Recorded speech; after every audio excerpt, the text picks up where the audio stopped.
అండి. అందరికీ నమస్కారం. Welcome to my channel. ఈ వీడియోలో ఉద్యోగులకు 2 డీఏలకు మోక్షం అండి. త్వరలో ప్రభుత్వం అయితే ఉత్తర్వులు జారీ. పూర్తి వివరాలను ఈ వీడియోలో తెలుసుకుందాం. వీడియోని ఎక్కడికైనా స్కిప్ చేయకుండా ఎండ్ వరకు చూడనప్పుడే పూర్తి ఇన్ఫర్మేషన్ అర్థమవుతుంది.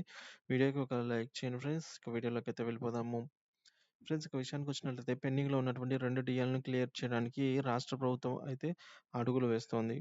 ఉద్యోగులు మరియు పెన్షనర్ల పెండింగ్‌లో ఉన్నటువంటి 2 డీఏలను త్వరలోనే క్లియర్ చేయడానికి రాష్ట్ర ప్రభుత్వం ప్రయత్నాలు ప్రారంభించిందండి. సో, పంట రుణమాఫీ పథకాన్ని పూర్తి చేసిన తర్వాత ప్రభుత్వం ఇప్పుడు 2 డీఏలను క్లియర్ చేసేందుకు నిధుల సమీకరణపై అయితే దృష్టి సారించింది. ఉద్యోగులు మరియు పెన్షనర్లకు 4 డీఏ బకాయిలు అయితే పెండింగ్‌లో ఉంది. ప్రభుత్వం బకాయి పడింది. అక్టోబర్ మొదటి వారంలో జరగనున్న దసరా పండగ కానుక అయితే పండుగకు ముందుగా సెప్టెంబర్‌లో 2 డీఏలను క్లియర్ చేసేందుకు నిధులనైతే సమీకరించాలని ముఖ్యమంత్రి రేవంత్ రెడ్డి ఆర్థిక శాఖనైతే ఆదేశించినట్లు అధికారిక వర్గాలు తెలిపాయి. జూన్ 4న లోక్సభ ఎన్నికలు ముగిసిన వెంటనే 2 డీఏలను క్లియర్ చేయాలని రాష్ట్ర ప్రభుత్వం యోచించినప్పటికీ ఆర్థిక ఇబ్బందుల కారణంగా అది చేయలేకపోయింది. రైతులకు పంట రుణమాఫీ పథకానికి అత్యధిక ప్రాధాన్యతనిచ్చారు. దీనిని స్వతంత్ర దినోత్సవం నాటికి పూర్తి చేయాలనైతే ఆయన కోరారు.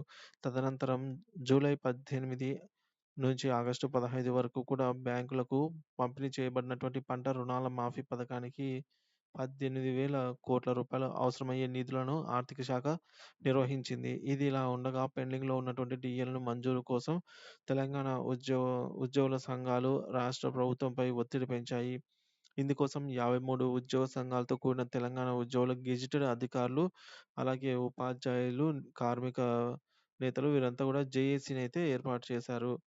సో, ఈ విధంగా అయితే జేఏసీని ఏర్పాటు చేసి ఉద్యమానికి కూడా సిద్ధమన్నట్లు మనకు తెలియజేశారన్నమాట ప్రెస్ మీట్ ద్వారా. సో, కాబట్టి త్వరలోనే ఈ 2 డీఏలకు సంబంధించిన నిధులను సమీకరించి ప్రభుత్వము సెప్టెంబర్‌లో అయితే విడుదల చేసే అవకాశాలు ఎక్కువగా ఉన్నాయి. సో, కాబట్టి ఇదే విధంగా మిగతా 2 డీఎల్‌ని కూడా త్వరితగతిన చెల్లించాలనైతే ఉద్యోగ పెన్షనర్స్ అయితే కోరుకుంటున్నారు.